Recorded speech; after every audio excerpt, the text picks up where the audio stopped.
Hi, my name is Steffen Rachut. I'm a mental game coach and I help poker pros play their A game as often as possible. Today I want to talk to you about tilt. Even though a lot of information about tilt exists already, most players unfortunately still do not really understand it. If you don't have a deep understanding of your own tilt, chances are you are regularly lighting money on fire.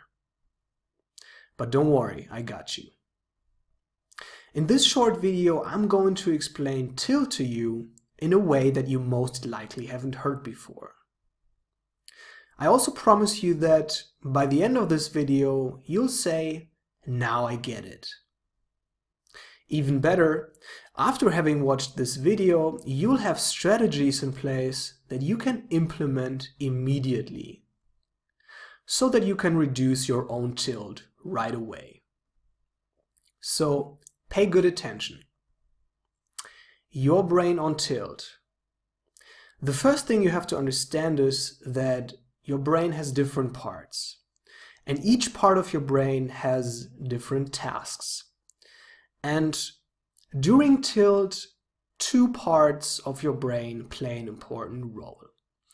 And please note that this is highly oversimplified, but basically there is the emotional brain and the rational brain. And these two are basically fighting against each other when you're at the poker table. Obviously, you want your rational brain to be in charge, because it is there where your cognitive function is situated.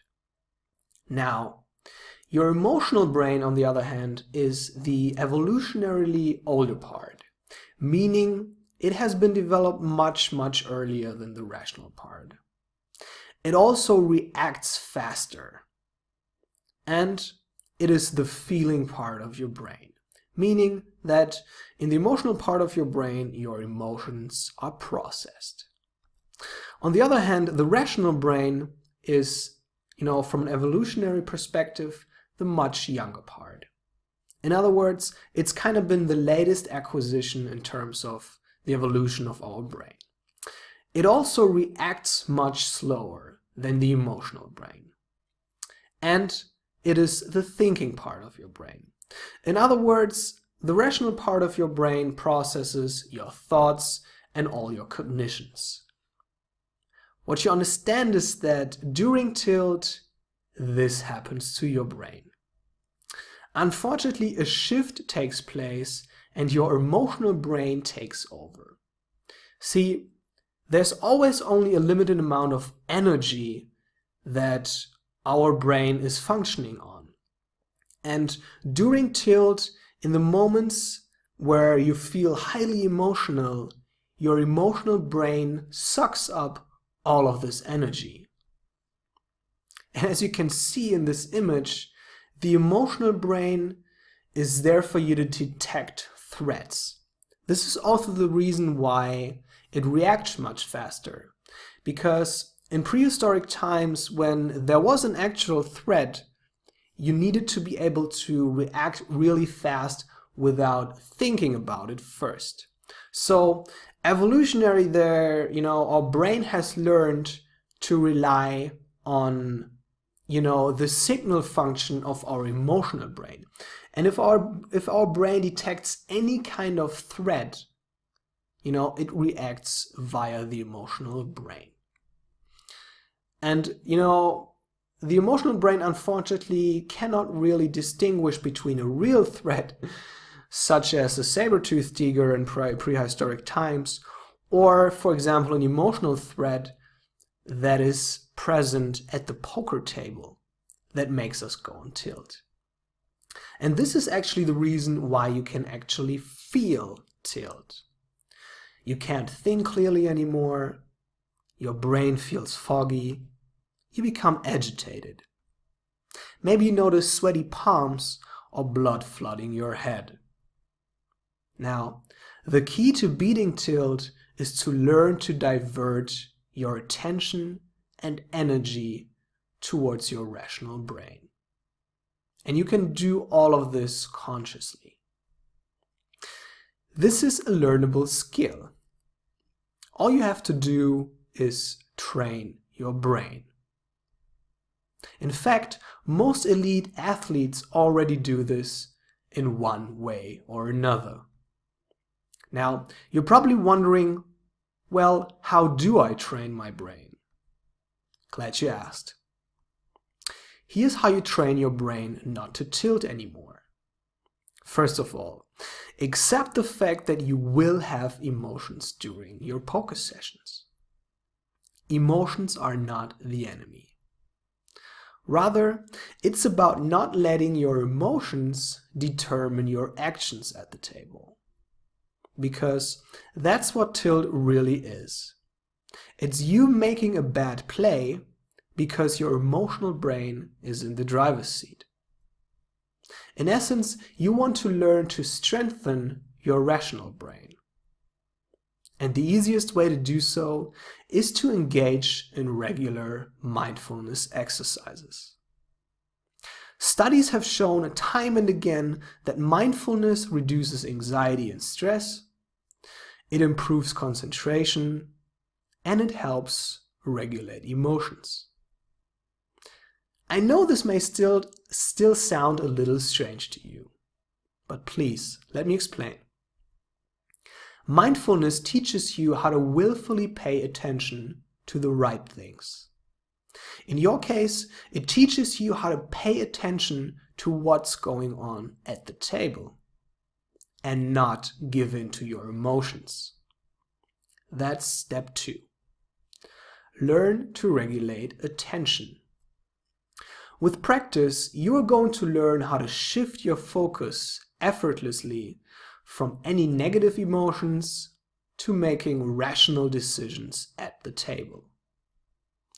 Just think about that for a second. What would your game look like had you absolutely mastered your emotions? How much more in control would you feel? Well, it does take practice and the right knowledge, but you will get there eventually. Let me quickly show you how this works in practice. You're currently listening to my voice, and you're reading these words on your screen. That's where your attention is right now.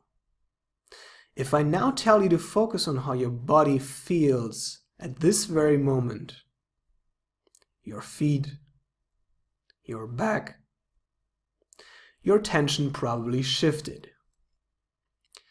If I now tell you to keep focusing on your body while reading this, you most likely got distracted, right? Well, that's also what happens when your emotional brain hijacks your attention at the poker table.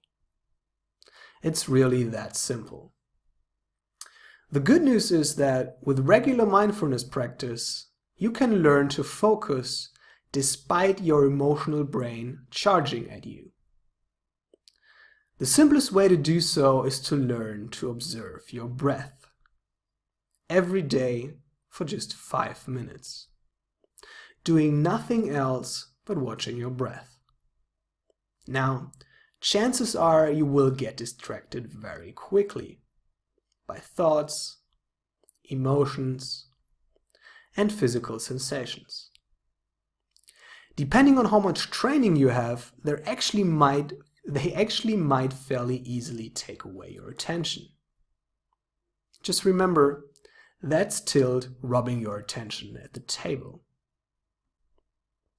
The better you get at watching your breath, the more distance will you be able to create between yourself and your emotions. That's what experts call widening the gap. And this very gap helps you make good decisions at the table despite feeling angry, frustrated, bored, or whatever you feel when you do go on tilt. Because your brain no longer reacts automatically to the emotional brain's attempt to steal your attention. Well, that's it from me today. I'm going to show you some other cool tricks on how to beat tilt and boost your mental game in future videos. So, if you like this video and you'd like to learn how to take your entire mental game to the next level, then like my page on Facebook. Or else you won't get notified when I publish a new video. Until next time, stay tilt-free.